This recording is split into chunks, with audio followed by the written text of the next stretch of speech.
ভগবান বলছেন অর্জুনকে কুরুক্ষেত্রের মাঠে দাঁড়িয়ে যে যিনি আমার চরণে যার 100% বিশ্বাস থাকে, শ্রদ্ধা থাকে, তাহলে তিনি কি করবেন না, তার জন্য আমি যোগক্ষেম ও বহাম্বহম, তার সমস্ত দায়িত্ব ভগবান গ্রহণ করেন। সেই ভগবানের শরণাপন্ন আমরা হয়েছি, ভগবানের গুণানুকীর্তন আমরা শুনতে বসেছি। ভগবানের কীর্তন শোনার শুধুমাত্র সময় কাটানো এটা নয়, একথা আপনারা সকলে জানেন, সকলেই মানেন।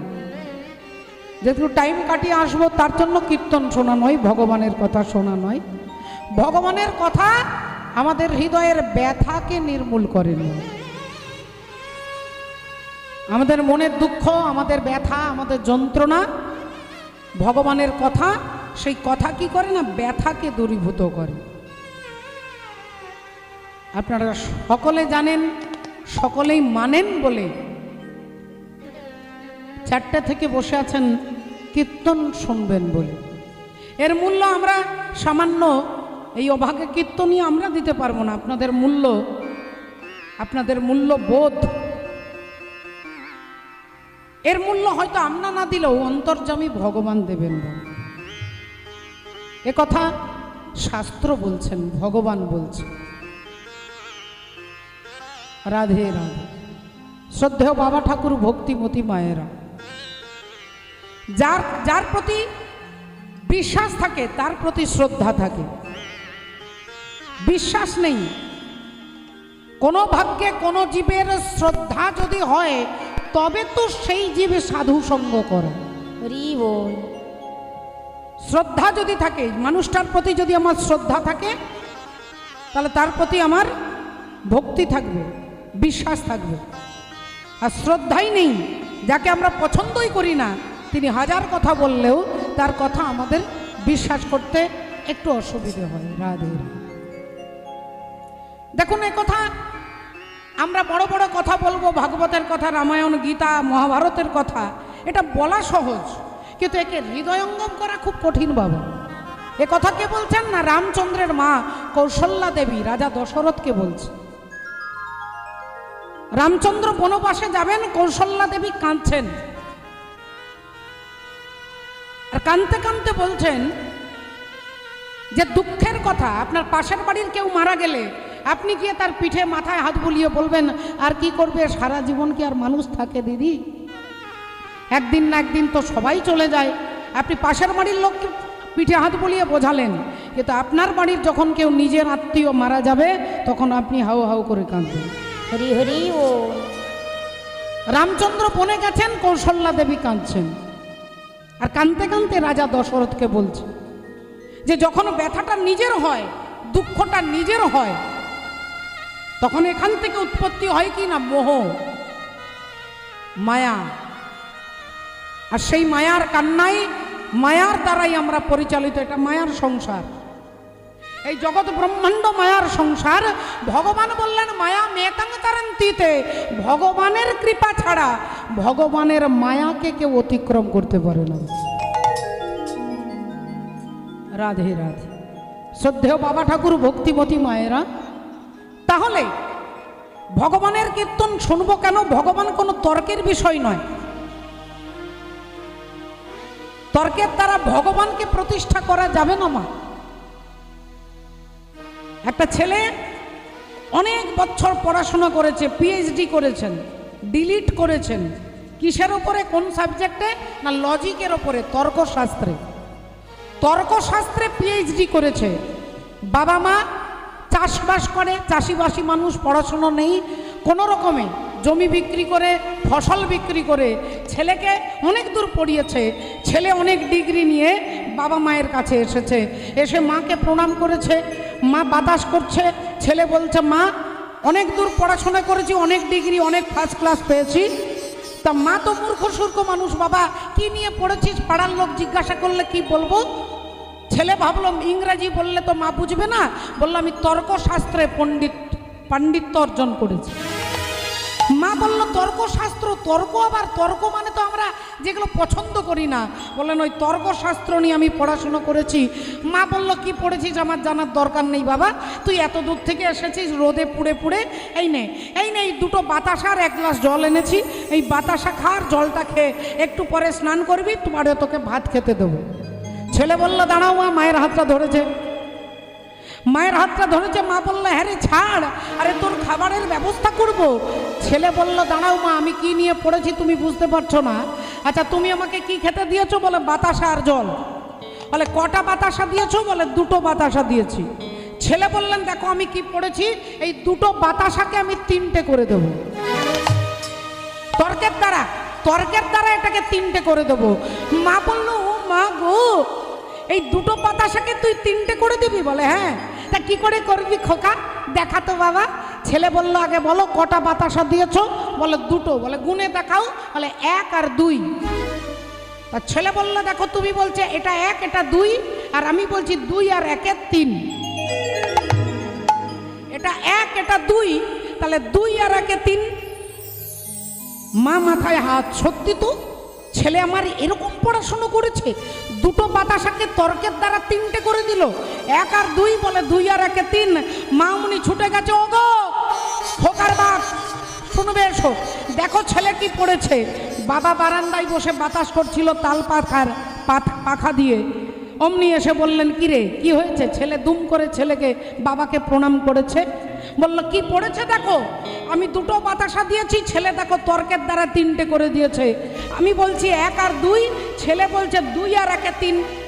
তাহলে ছেলেরটা তো মিথ্যে নয়। বাবা বললেন আচ্ছা তুই সত্যি তাহলে অবাক করা পড়াশুনো করেছিস। 2-4 জন পাড়ার লোক এসে ছেলেকে দেখতে। বাবা বললেন বাবার ছেলেকে বলছে তুই তো খুব ভালো পড়েছিস, তা তুই এই 2টো বাতাসাকে 3টে প্রমাণ করে দিলি। সঙ্গে সঙ্গে এই বাতাসার বাটিটা হাতে নিয়ে একটা বাতাসা স্ত্রীর মুখে দিয়েছে, একটা বাতাসা নিজের মুখে দিয়েছে। বললেন 1 নাম্বার তোর মাকে দিলাম, 2 নাম্বার আমি খেলাম, 3 নাম্বারটা তুই খাওয়াবো। এই 3 নাম্বার তুই খা। রাধে। তো তর্কের দ্বারা আপনি ভগবানকে প্রমাণ করতে পারবেন না। কেন না, তর্ক আপনি কি দিয়ে করবেন? ইন্দ্রিয় দিয়ে, আর তিনি হলেন ইন্দ্রিয়াতীত। তিনি ইন্দ্রিয়াতীত। আপনার অনুভবের দ্বারা ভগবান আপনাকে ধরা দেবে। আপনি তর্ক করলে ভগবানকে প্রতিষ্ঠা করতে পারবেন না। স্বামী বিবেকানন্দ বললেন ভগবানকে জোর করে দেখা যায় না, ভগবানকে জোর করে দেখতে হয়। বাবা জোর করে নয়, জোর করে, এরকম করে দেখা যায়। তর্ক করলে চ্যালেঞ্জ করলে দেখা যাবে না। তাই চৈতন্য মহাপ্রভু ভক্তিকে প্রতিষ্ঠা করতে আসে। কলি ঘোরতি মিরে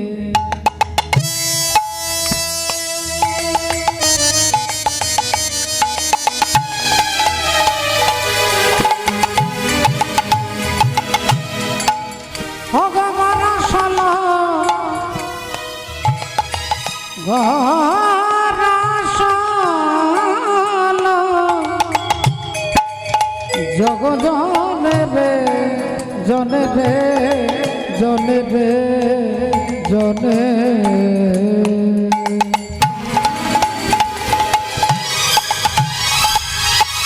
আরে কলি ভরতি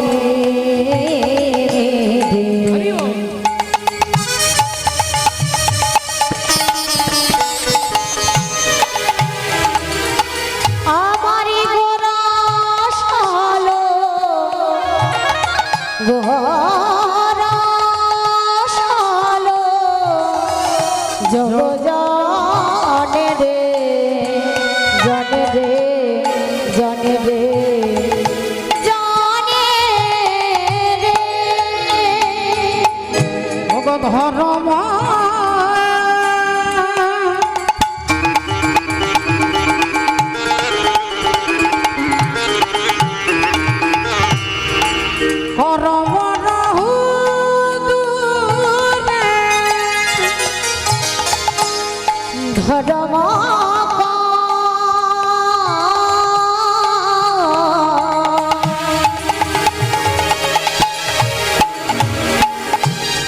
পরম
নাম না ভজিল ধরম করম দূরে গেল কেউ হরি নাম না ভজিল কিবা ধরম রমর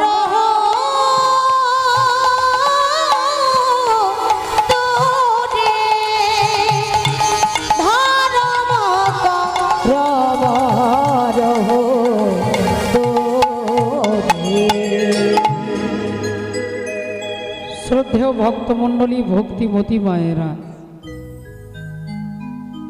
দেখুন এটা কলিযুগ,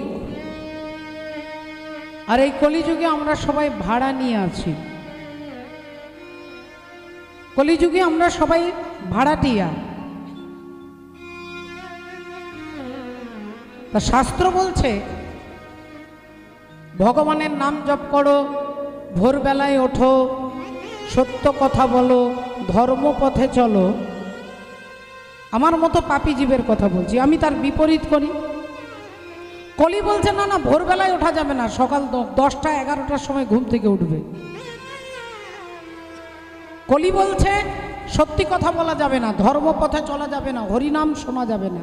কিন্তু আপনাদের মতো কলির জীব বলি আছি, যার ঘরে ভাড়া দেয়, ভাড়াটিয়া, দেখবেন বাড়ির মালিক বলবে এখানে জল ফেলা যাবে না, এখানে পেরেক পোঁতা যাবে না, এখানে অনেক রাত্রে ঘর ঢোকা যাবে না, দরজা বন্ধ থাকবে, 10টার মধ্যে ঘর ঢুকে যেতে হবে, 10টার পরে হয়ে গেলে ঘরে আর দরজা খোলা যাবে না, এখানে এটা করা যাবে না, ওখানে ওটা করা যাবে না। যার বাড়িতে ভাড়া থাকবেন দেখবেন তিনি অনেক নিয়ম বলে আমাদেরকে মেনে নিতে হয়। তাহলে কলি বলছে ভোরে ওঠা যাবে না, অনেক মানুষ অনেক শাস্ত্র নিয়ে হাঁটা চলা করেন, তারা ভোরবেলায় উঠছেন। কলি বলছে সত্য কথা বলা যাবে না, অনেকে আছেন যারা সত্যের পথে চলতে ভালোবাসেন। কলি বলছে ভগবানের নাম শোনা যাবে না, অনেকে আছেন কীর্তন ছাড়া অন্য কোনো কিছু শুনতে ভালো লাগে। আমার সামনে যে শ্রদ্ধেয় বাবা বসে আছেন হরি বল, আমি ওনাকে রবীন্দ্রনাথ ঠাকুর বাবা বলি, অনেকটা রবীন্দ্রনাথ ঠাকুরের মতো দেখতে। ওনাকে দেখলে বিশ্বকবির কথা মনে পড়ে যায়। এটা আমি আমার ওপিনিয়ন, আমার মতামত বলছি, আমি জোর করে কারোর ঘাড়ে চাপিয়ে দিতে চাইছি। এখানে যে কোনো জায়গায় কীর্তন শুনতে ওনাকে আমি দেখতে পাই। উনি বয়সে খুব কম নয়, ওনার ক্ষমতা বিশাল অগাধ, যৌবন শক্তি বিশাল, তাও বলতে পারবে না, কিন্তু আশেপাশে যেখানে কীর্তন হবে ওনাকে দেখতে পাই। একদিন দেখছি রাত্রি 3টের সময় রাস্তা দিয়ে হেঁটে হেঁটে আসছে, আমরা গাড়ি নিয়ে বেরিয়ে যাচ্ছি, দূর থেকে দেখতে পাচ্ছি উনি। তাহলে তিনি কলির বিপরীতে হাঁটছে, আর এই বিপরীতে হাঁটছে বলে কলি কি করে না, মাঝে মাঝে একটু যন্ত্রণা দেয় বাবা, একটু শারীরিক অসুস্থতা, একটু মানসিক দুঃখ, একটু জ্বালা, একটু যন্ত্রণা। কেন না, আমরা কলির কথা শুনে চলছি না বলে। যারা অধার্মিক ব্যক্তি তারা দেখবেন অনেক ভালো থাকে, তাদের কোনো কিছু অভাব নেই, তারা ফুর্তিতে আছে, আনন্দে আছে। এর কারণ কি না, কলির মত অনুযায়ী তারা চলছে। কিন্তু তাদের পরিণতিটা কি বলে, অন্তিম পরিণতি হচ্ছে অন্ধকার, পরিণতি অন্ধকার। রাধে রাধে। প্রথমে একটু দুঃখ হবে, কষ্ট হবে, কিন্তু অন্তিমকালে আপনি ভগবানকে পেতে পারবেন। আর প্রথমে সুখ হবে, আনন্দ হবে, পরে গিয়ে যন্ত্রণা ভোগ করতে হবে। রাধে রাধে। শাস্ত্র কথাই বলে শেষ ভালো যার, সব ভালো তার। তাহলে ভগবানকে নিয়ে হাঁটা চলা করলে একটু দুঃখ পাওয়া যায়, যন্ত্রণা পাওয়া যায়, কিন্তু সেটা তাৎক্ষণিক। রাধে রাধে। ভগবান বলছেন, গরুরকে বলছেন, ভগবান বিষ্ণুর বাহন গরুর, গরুরকে বলছে যাও তো ওই গন্ধর্বমাধব পর্বতে হনুমান বসে আছে, তাকে নিয়ে এসো যাও। গরুরের অহংকার হয়ে গেছে, তার অহংকার চূর্ণ করবার জন্য আজকে ভগবানের এই ব্যবস্থা। গরুরের অহংকার হয়ে গেছে, ভগবানের হাতে যে সুদর্শন চক্র থাকে সেই চক্রের অহংকার হয়ে গেছে, যে আমার মতো কেউ নেই। আর গরুর ভাবছে আমার মতো কেউ নেই, আমি ছাড়া ভগবান একটা কোথাও যেতে পারে না। সুদর্শন চক্র বলছে আমি সবসময় ভগবানের হাতে থাকি। এই থাকতে থাকতে অহংকার হয়ে গেছে।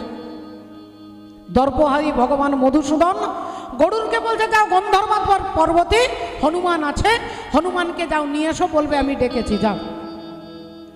গরুর উড়তে উড়তে এসেছে, এসে গন্ধর্বমাধব পর্বতে দেখছে হনুমান বসে রাম রাম রাম রাম জপ করছে। গরুর এসে মেজাজ করে বলছে, এই যে শুনছেন? হনুমানজি তাকিয়েছেন, কি ব্যাপার? না প্রভু ডেকেছে। কোন প্রভু ডেকেছে? বলে কৃষ্ণ, ভগবান কৃষ্ণ। হনুমান বললেন আমি যেতে পারবো না, আপনি এখান থেকে যান, আমি এখন রাম নাম করছি।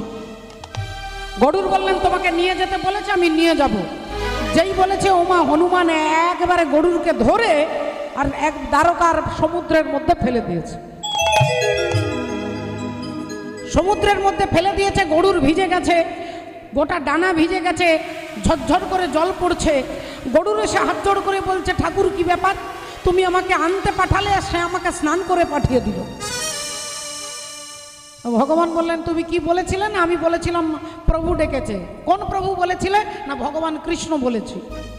বললেন দেখো, সে রামের অনন্য ভক্ত, তুমি গিয়ে বলবে যে তোমার প্রভু রাম ডেকেছে, তাহলে আর তোমাকে স্নান করাবে না। গরুর আবার ছুটছে, ছুটে গিয়ে বলছে আমি একটু ভুল করে ফেলেছি, আপনার প্রভু আপনার রাম আপনাকে ডেকেছে দ্বারকায়। যেই বলেছে হনুমান মুনি সঙ্গে সঙ্গে জয় শ্রীরাম বলে দাঁড়িয়েছে। গরুর বললেন অনেক দেরি হয়ে গেছে, আমারও কাজের দেরি হচ্ছে, খাওয়া দাওয়ার দেরি হচ্ছে, আপনি চলুন আমার পিঠে চাপুন, আমি আপনাকে নিয়ে যাচ্ছি। হনুমান বললেন না, আপনি আমাকে নিয়ে যেতে পারবেন না। গরুর বললেন বড় বড় কাজ আমি করতে পারি, আমি ভগবানকে পিঠের ওপরে চাপিয়ে, লক্ষ্মী নারায়ণকে চাপিয়ে গোটা ব্রহ্মাণ্ড ঘুরি, আর আপনি বলছেন পারবেন না, আপনি চাপুন। রাধে রাধে। হনুমান বললেন দেখুন দেরি যখন হয়ে গেছে আমি আপনাকে নিয়ে যাচ্ছি। গরুর বললেন আমি তোমাকে নিয়ে যাব। হনুমান বলছে আমি নিয়ে যাচ্ছি। জোর করে গরুরকে ধরে আর বগল দাবা করে আর গরুরকে নিয়ে আসছেন হনুমান। এদিকে সুদর্শন চক্রকে ভগবান বলছে এই দেখবে গেটের মধ্যে যেন না কেউ ঢোকে। সুদর্শন চক্র ঘুরছে, গোটা পাহারা দিচ্ছে, দরজা পাহারা দিচ্ছে। এমন সময় হনুমান এসে জয় শ্রীরাম বলে দাঁড়িয়েছে। বগল দাবা হয়ে আছে গরুর। সুদর্শন চক্র বললেন এখানে ভেতরে ঢোকা যাবে না। হনুমান বললেন কে আপনি? না আমি ভগবান শ্রীকৃষ্ণের দরজার দ্বারী, আমি সুদর্শন চক্র, এখানে ভেতরে ঢোকা যাবে না, ভগবান নিষেধ করেছে। হনুমান বললেন ভালো কথা বলছি, একবার বলবো, এর বেশি বলবো না, সময় নষ্ট আপনারও করবো না আমিও করবো না। ভালো কথা বলছি, সরে যান। আপনি যেমন দাঁড়ি, আমি হলাম রামচন্দ্রের দরজার দাঁড়ি। রাম দুয়ারে তু রখবারে হোত না আজ্ঞা বিনু পয়সারে। আমি হলাম রামচন্দ্রের দরজার দাঁড়ি, তাই দরজাটা ছেড়ে দাও। সুদর্শন চক্র বললেন ছাড়বো না। হনুমান বললেন তবে রে বেটা, ছোটবেলায় সূর্যকে খেতে গিয়েছিলাম, খুব ছোট বয়সে সূর্যকে খেতে গিয়েছিলাম। তুমি বেশি যদি পাকামু করো, সুদর্শন চক্রকে ধরে আর চকলেটের মতো গালের মধ্যে পুরে দিয়েছে বাবু। চকলেটের মধ্যে গালের মধ্যে পুরে আর রাম নাম করতে করতে যাচ্ছে। তু সুভাষা মাঠ হইয়া ও রাম রাম কিয়ে যা, खुश होंगे हनुमान राम राम किए जा। हरि ओम।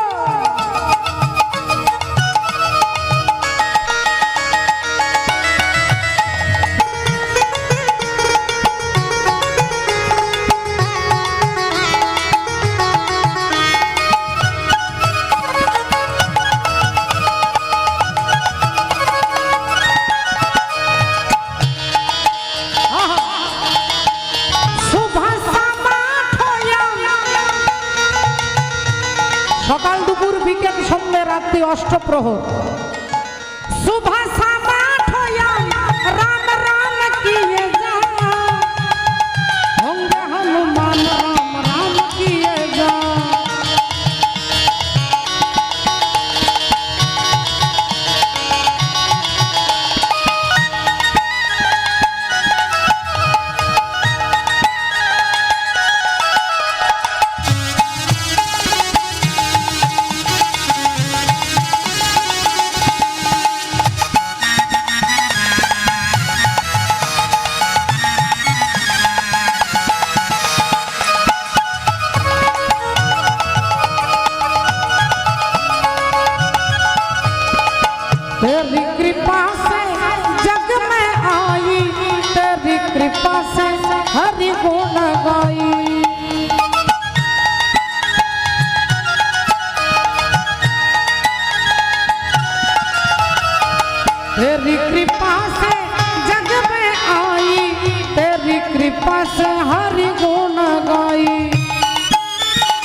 এইবার সুদর্শন চক্রকে গালের মধ্যে পুরে নিয়েছে, গরুরকে বগল দাবা করেছে, হনুমান আসছে ছুটে। ভগবান শ্রীকৃষ্ণ রুক্মিণীকে বলছে, রুক্মিণী এক কাজ করো, তুমি সীতে সাজো, তুমি সীতে হয়ে যাও সীতা, আর আমি রামচন্দ্র, কারণ আমার পাগলা ভক্ত আসছে। এই মুহূর্তে যদি আমাকে রামকে দেখতে না পায় তাণ্ডব করে দেবে একবারে, হরি বল। তাই ভগবান শ্রীকৃষ্ণচন্দ্র হলেন রাম, আর রুক্মিণী দেবী হয়ে গেলেন সীতা। হনুমান এসে দাঁড়িয়ে রামচন্দ্রকে প্রণাম করেছে। রামচন্দ্ররূপী ভগবান বলছেন, কি ব্যাপার তোমার বগলে ওটা কি? হরি বল। বললেন ওই গরুরকে, আপনার বাহনকে বগল দাবা করে নিয়ে এসেছি আর কি, হাঁটতে কষ্ট হচ্ছিল তাই ওকে বগল দাবা করেছি। তোমার গালটা ফুলে আছে কেন? বলে এই দরজায় একটা চকলেট ঘুরছিল, তাকে ধরে গালে পুরে দিয়েছিল। একটা চকলেট ঘুরছিল, সেই চকলেটটাকে গালের মধ্যে পুরে দিয়েছে। সুদর্শন চক্র বেরোচ্ছে। দর্পহারী মধুসূদন সুদর্শনের চক্র তিনি ভেবেছিলেন আমার মতো কেউ নেই। ভগবান দেখিয়ে দিলেন যে তোমার মতো সুদর্শন চক্রকেও হনুমান গালে পুরে দিতে পারে। কিন্তু সেই হনুমানের চরিত্র কীরকম না, দেখুন তার এতগুলো সার্টিফিকেট আছে। কিছু মনে করবেন না, কোনো নেতার যারা চেলা থাকে তাদের অহংকারে আরও বেশি মাটিতে পা পড়ে না, দেখুন বাঁশের চেয়ে কঞ্চি দড় হয়।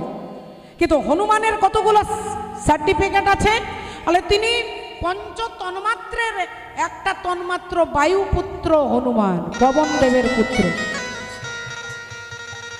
পবন দেবের পুত্র।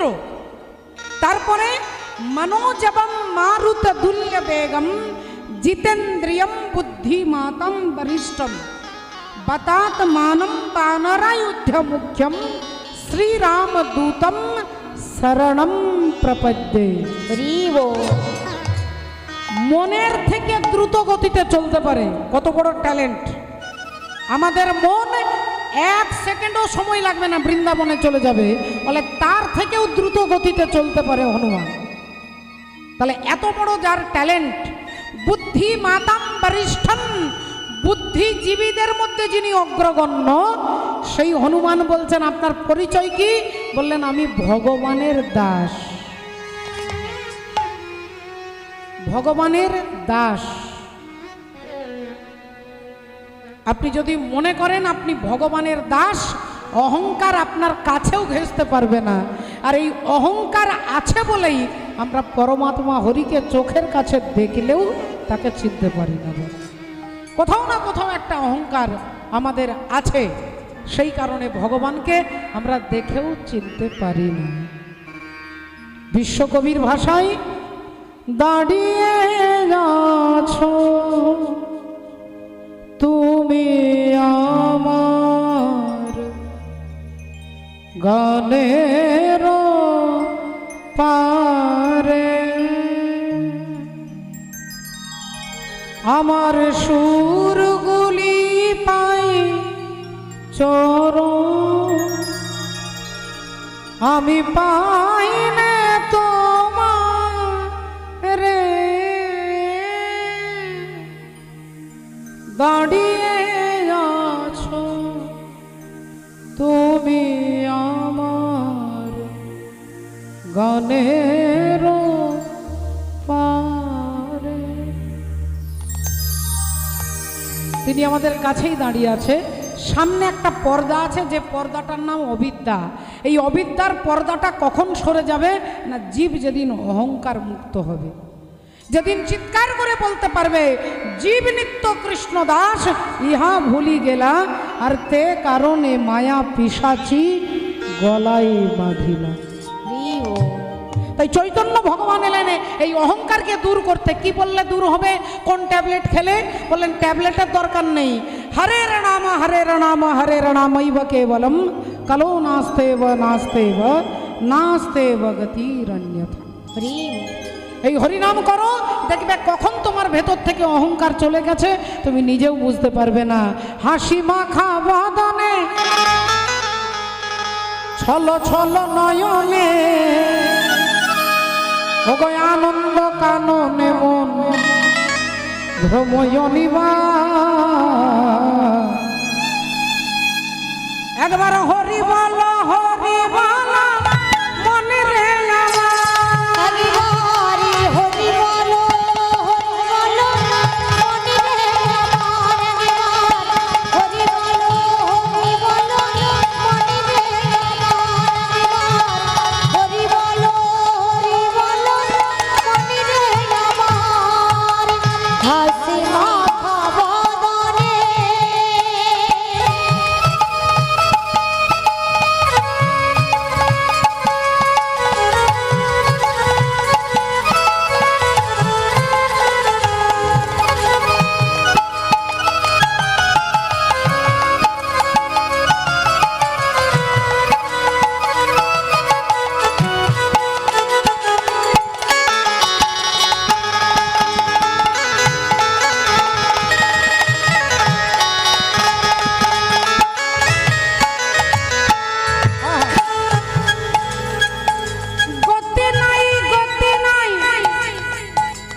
পঞ্চপাণ্ডব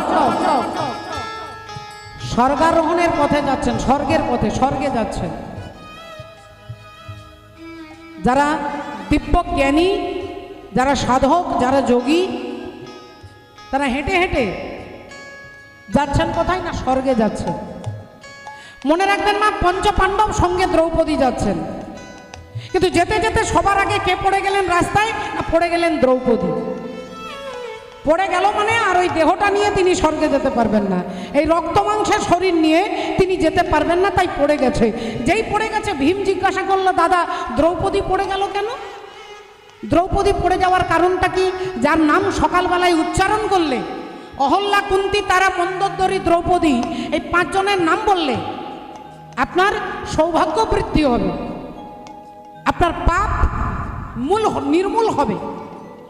মন্দোদরীর নাম বললে আপনার পাপ দূরে যাবে, আর মন্দোদরীর স্বামী রাবণ বলে তার নাম সকালবেলায় বললে আপনার অমঙ্গল হবে। তাহলে স্ত্রীর নাম বললে মঙ্গল হবে, স্বামীর নাম বললে আপনার অমঙ্গল হবে। কেন না? সবই কর্মের ওপরে প্রতিষ্ঠিত। তার কর্মটাই এমন। মন্দোদরী, অহল্যা, কুন্তী, তারা, দ্রৌপদী, এই দ্রৌপদীর নাম সকালবেলায় করলে যদি সৌভাগ্য বৃদ্ধি হয়, তিনি পড়ে গেল কেন আগে আমাকে বলতে হবে দাদা। যুধিষ্ঠির দাদা বললেন, পেছনে তাকা যাবে না ভাই, তাই আমি সামনের দিকে তাকিয়ে বলছি। ওই দ্রৌপদী পড়ে যাওয়ার কারণটা হচ্ছে, আমরা 5 জন তার স্বামী, কিন্তু তার ভালোবাসার মধ্যে কোনো ব্যালেন্স নেই। তিনি সব থেকে বেশি ভালোবাসত অর্জুনকে।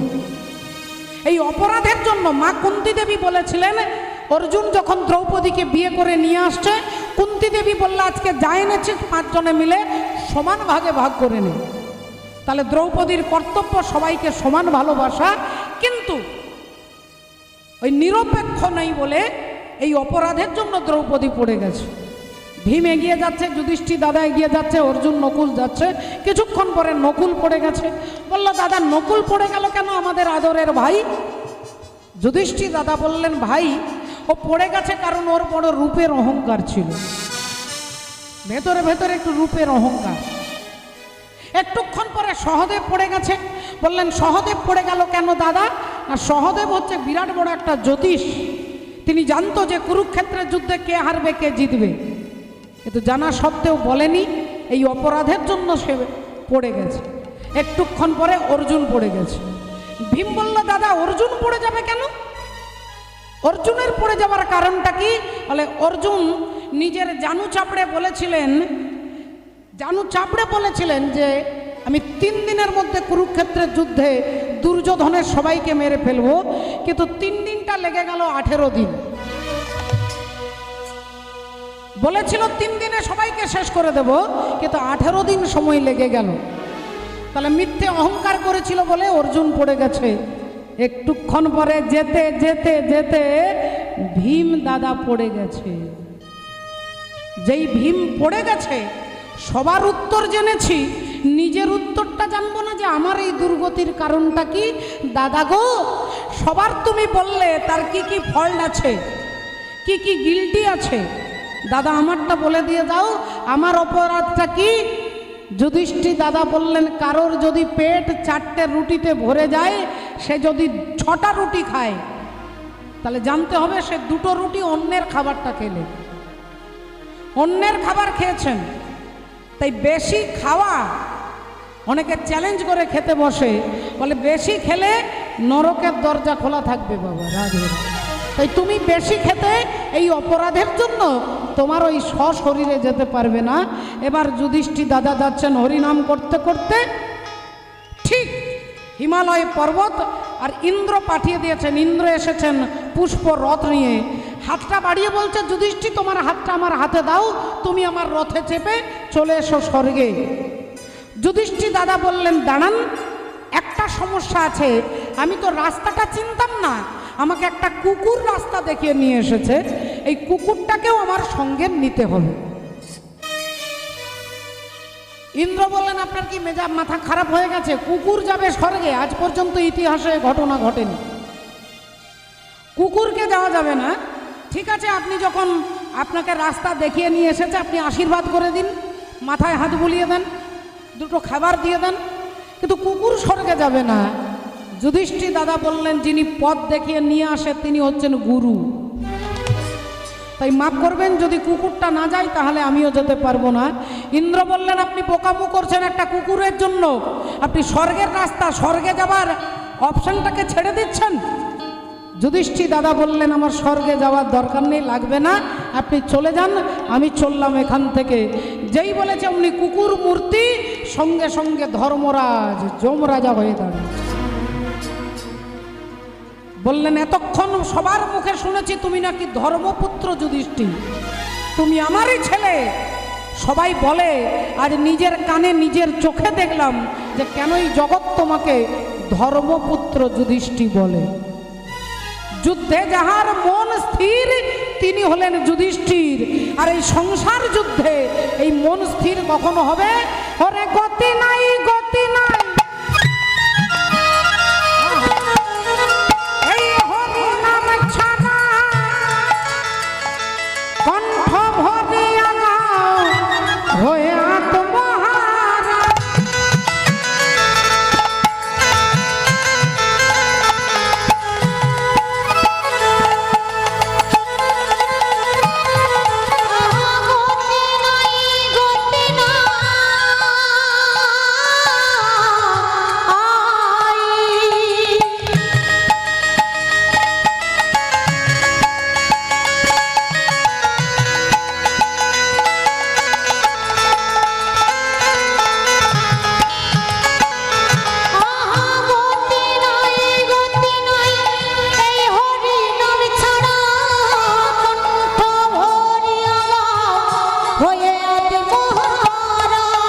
বলি ওই দেখো শ্মশানে কিবা রাত্রি দিনে, ওই দেখো শ্মশানে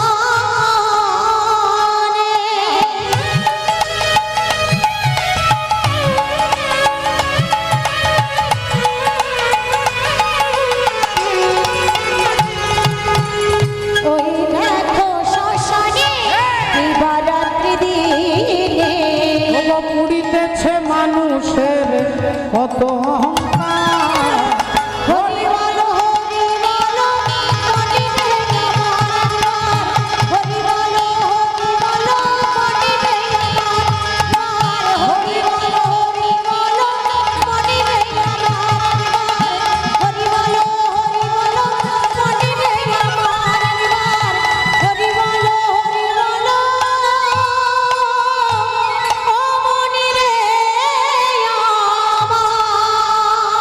হরিবালা ঠাকুর হরিবলাতে এলেন, এতি ভুবন আনন্দে ভরিল, এতিন ভুবন আনন্দে ভরিল, উঠিল মঙ্গল আহা এতিন ভুবন আনন্দে ভরিল, উঠিল মঙ্গল সই। মাহে প্রেমানন্দে এমন গৌরাঙ্গে রতি না জন্মিল মোর। আহা কহে প্রেমানন্দ এমন গৌরাঙ্গে প্রতি না জন্মিল মোর।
জয় জয় জগৎগুরু জগতে গুরু তুমি বাঞ্ছা কল্পতরু বলে পতরু সিক্ত কর তত্ত্বমরু করুণা তোমার করুণা তোমার তুমি মাতা তুমি পিতা তুমি জগতের ত্রাতা দাদা কেহ নাই তোমা ভিন্ন ইয়া। কেহ নাই তোমা ভিন্ন ওয়া।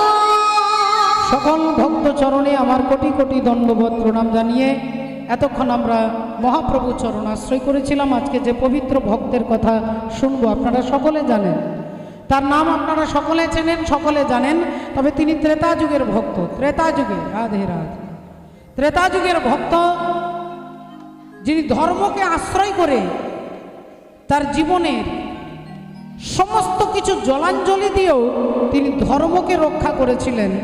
সেই ধর্ম সাক্ষাৎ ধর্ম পালন যিনি করেছেন, আমরা সেই মহারাজা হরিশ্চন্দ্রের কথা শুনবো। বাবা রাজা হরিশ্চন্দ্রের ভগবত ভক্তি, ধর্মের প্রতি তার নিষ্ঠা, তার পবিত্র চরিত্রের কথা আজকে আমরা শুনবো, আমরা জানবো। একবার চিৎকার করে বলবো, বলো রাধা রানী কি জয় বলো, ভগবান কৃষ্ণচন্দ্র কি জয় অনন্ত কোটি ভক্তবৃন্দ কি জয় নিতাই গৌর সীতানাথ ব্রহ্মানন্দে হরি হরি ও জয় রাধে। তো চলুন আমরা রাজা হরিশ্চন্দ্রের কথা শুনতে গেলে, তিনি হচ্ছেন অযোধ্যার রাজা। অযোধ্যার রাজা হচ্ছে হরিশ্চন্দ্র। বাবার নাম কি? হরিতের পুত্র হরি বীজ মহাধন। হরিজের পুত্র হরি বীজ মহাধন হরিতের পুত্র হরি বীজ মহাধন। হরিজের পুত্র হরি বীজ মহাধন হরি বীজের পুত্র হরি চন্দ্র নাম কথন। হরি বীজের পুত্র হরি চন্দ্র তপধন। হরি রাজের পুত্র হরি চন্দ্রনাথ হেন কালে জন্মিল, হেন কালে জন্মিল হেন কালে জন্মিল, হেন কালে জন্মিল জগৎ যে আনন্দ হলো হেন কালে জন্মিল। জগত হরি আজ হেন কালে জন্মিল জগতের আনন্দ হলো হেন কালে জন্ম। ও গো জগতের আনন্দ হলো হরির জন্ম হলো জগতের আনন্দ হলো হেন কালে জন্ম হলো জগতের আনন্দ হলো হেন কালে জন্ম হলো হেন কালে জন্ম হলো মায়েরা একটু শুনবেন মা, হরিবীজ রাজার ছেলে হচ্ছে হরিশ্চন্দ্র। হারিতের পুত্র হরিবীজ, হরিবীজ রাজার ছেলে হরিশ্চন্দ্র রাজা। সেই রাজা হরিশ্চন্দ্র যখন রাজত্বে সিংহাসনে বসলেন, প্রজাদের কোনো দুঃখ ছিল না মা। প্রজাদের কোনো অভাব নেই, কোনো দুঃখ নেই, কোনো জ্বালা নেই, কোনো চালাকি নেই, কোনো চতুরতা নেই, কোনো অত্যাচার নেই। প্রজারা মিথ্যে কথা বলে না, ধর্মের প্রতি তাদের অগাধ রুচি। শুধুমাত্র কেন না, রাজা হরিশ্চন্দ্র তিনি ধার্মিক রাজা। একদিন রাজা কি হলো না, রাজা গেলেন মৃগয়া করতে জঙ্গলে, শিকার করতে। শিকার করতে রাজা যাচ্ছেন, যেতে যেতে যেতে রাস্তায় তিনি যাচ্ছেন, আমি আগেই বলেছি আবার বলছি, ধর্মে যার প্রতিষ্ঠিত মন, সেই রাজা হরিশ্চন্দ্র ভগবানের নাম করতে করতে যাচ্ছেন। হঠাৎ কিছু দূর গিয়ে শুনতে পেলেন কে যেন চিৎকার করে, কারা যেন বলছে, বাঁচা আমায়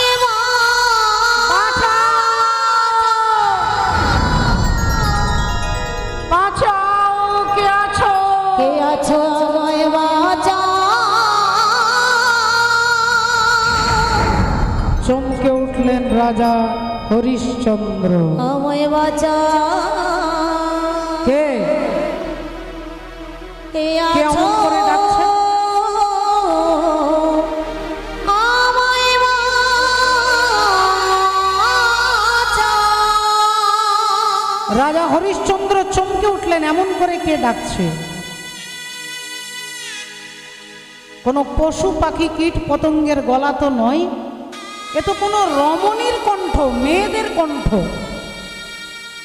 এই জঙ্গলের মধ্যে তারা চিৎকার করছে, কোনো পশু কি আক্রমণ করলো? তাহলে পশুটাকে বধ করতে হবে। কোনো চোর ডাকাতের পাল্লায় পড়েছে, তাহলে তাদের শাস্তি দিতে হবে। আমার রাজ্যে নারীদের ওপরে অত্যাচার, এটা তো চলবে না। নারী মানে কি না, ন অরি, যিনি কারোর শত্রু নয়, কারোর শত্রু নয়, তিনি হচ্ছেন নারী। আর সেই নারীর উপরে অত্যাচার আমার রাজ্যে, এটা তো আমি মেনে নিতে পারবো না। রাজা হরিশ্চন্দ্র শক্ত করে তলোয়ারটা বার করলেন, হাতে ধরলেন, আর ধরেই ছুটে যাচ্ছে। কে? কার এত বড় স্পর্ধা? আমার রাজ্যে ধর্মের বিরুদ্ধাচরণ করো, এত বড় সাহসকার? রাজা ছুটতে ছুটতে এলেন, আর এসেই তিনি থমকে দাঁড়িয়ে গেলেন। দেখলেন কতগুলো অপূর্ব সুন্দরী রমণী, তাদের দড়ি দিয়ে নয় মা, শেকল দিয়ে নয়, গাছের শেকড় দিয়ে বাঁধা আছে। মা, গাছের শেকড় দিয়ে বাঁধা আছে। গাছের মধ্যে 8 জন নারী, অপূর্ব সুন্দর দেখতে। সেই 8 জন নারী গাছের লতা পাতা দিয়ে বাঁধা আছে। তারা চিৎকার করছে, রাজা মশাই আমাদের বাঁচান, আমাদের বাঁচান রাজা মশাই।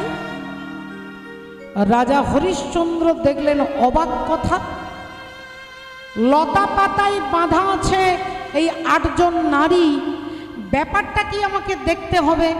তলোয়ারটা নিয়ে গিয়ে গাছের লতা পাতাগুলোকে কেটে, শেকড় কেটে, আর সবাইকে মুক্ত যেই করেছে, অমনি 8 জন নারী রাজা হরিশ্চন্দ্রকে ধন্যবাদ দিয়ে আর ছুটতে ছুটতে চলে যাচ্ছে। ছুটতে ছুটতে তারা চলে যাচ্ছে রাজাকে থ্যাংক ইউ বলে, ধন্যবাদ দিয়ে। আর যেই তারা চলে যাচ্ছে, অমনি পাশেই বসে আছেন সাদা চুল, সাদা দাড়ি, মাথা ভর্তি জটা, বিশাল চেহারা, সর্বঙ্গে তিলক, বড় বড় চোখ করে চিৎকার করে বলে উঠলেন, বিশ্বামিত্র মুনিকে। কার এত বড় স্পর্ধা? বিশ্বামিত্রের তপস্যাকে ভঙ্গ করে এত বড় শক্তিশালী পুরুষ তুমি কে? রাজা হরিশ্চন্দ্র থরথর করে কাঁপছে। আগে আমি অযোধ্যার রাজা হরিশ্চন্দ্র। বিশ্বামিত্র মুনি বলে উঠল, তোমার এত বড় সাহস কি করে হয়?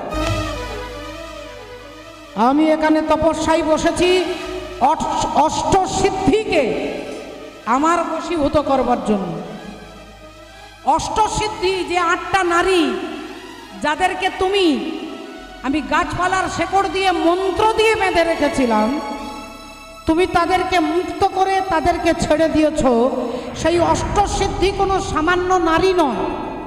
অনিমা, লঘিমা, প্রাকাম্য, পাকিমা, প্রসিত, ভর্তিকা, হরিবল, এই যে 8টা সিদ্ধি, এই 8 জন সিদ্ধিকে আমি আমার কন্ট্রোলে, আমি তাদেরকে দাসী বানাবো বলে আমি যা বলবো ওরা তাই করবে। তার জন্য আমি সাধনায় বসেছি, আর তুমি আমার সাধনাকে গন্ডগোল করে দিলে। রাজা হরিশ্চন্দ্র হাত জোড় করে বললেন, দেখুন আমি কিছু অপরাধ করিনি, আমি একজন রাজা। আমার রাজ্যে যদি কেউ চিৎকার করে, আর্তনাদ করে, কাঁদে, আপনারা মায়েরা বলুন, আপনারাই ভেবে বলুন, রাজা হরিশ্চন্দ্র কি বিশাল অপরাধ করে ফেলেছে? গাছে বাঁধা ছিল, তিনি ভাবছে 8টা মেয়ে, কেউ হয়তো চোর ডাকাত হয়তো বেঁধে দিয়ে গেছে, তিনি তরোয়ার দিয়ে তাদেরকে মুক্ত করে দিয়েছে, তাই বলছে আমি তো কোনো অপরাধ করিনি।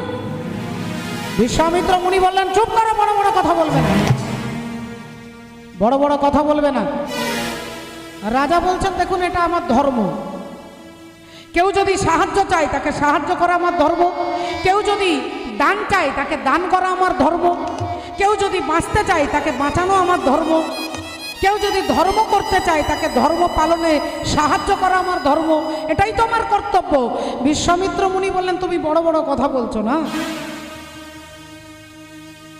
তাহলে দান করা তোমার ধর্ম? আগে হ্যাঁ, হ্যাঁ প্রভু, দান করা আমার ধর্ম। তাহলে দান তুমি কাকে করবে? বলে যোগ্য পাত্রকে দান করব, যোগ্য পাত্রকে দান করব। ব্রাহ্মণ, বৈষ্ণব, সাধু, ভক্ত, দুঃখী, আর্ত ব্যক্তিকে সাহায্য করা আমার ধর্ম। বিশ্বামিত্র মুনি বললেন, তাহলে আমি ব্রাহ্মণ, আমাকে দান করা তোমার ধর্ম কি না? রাজা বিশ্বামিত্রর কথা শুনে রাজা বলে উঠলেন, অবশ্যই ধর্ম। অমনি সঙ্গে সঙ্গে বিশ্বামিত্র মুনি হাতটা পেতেছে আর হাতটা বাড়িয়ে বলে উঠলেন, বলি দাও দাও আমায় দান দাও গো, দাও দাও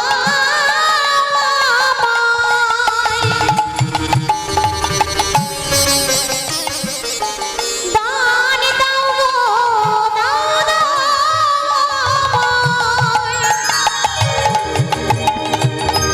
দান দাও গো। আমি তোমার কাছে কর পেতে মাগি,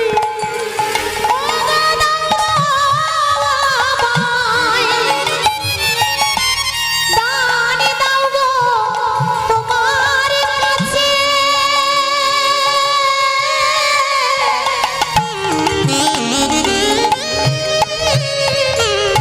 কর পেতে মাগি, আহা দাও দান দাও গো। এই আমি ব্রাহ্মণ বিশ্বামিত্র তোমার কাছে হাত পেতে দান চাইছি। 1000 অশ্বমেধ যজ্ঞের ফল আমাকে দান করো।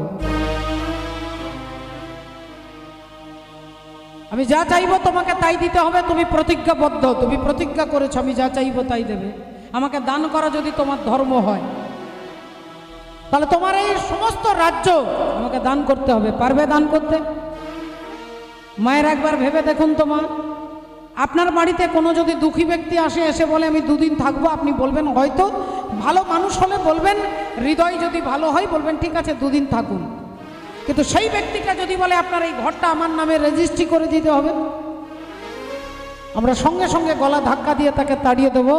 রাজা হরিশ্চন্দ্রের কাছে বিশ্বামিত্র মুনি বললেন, এই রাজ্যটা আমাকে দিতে হবে।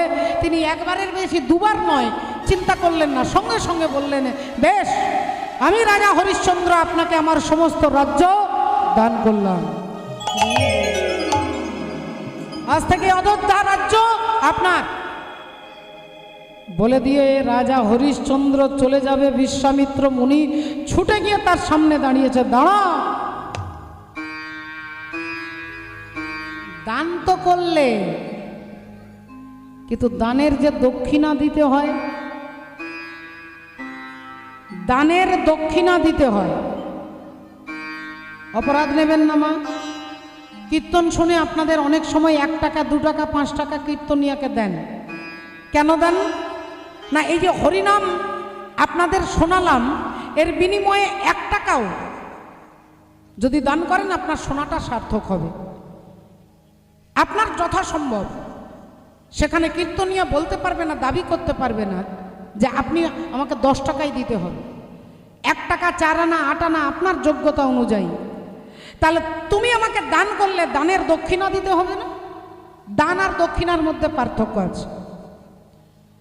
আমি কীর্তন করলাম, আমি এখানে পরিশ্রম করব, এখানে গান গাইব, এখানে যিনি গৃহকর্তা তিনি আমাকে আমার পারিশ্রমিক দেবে,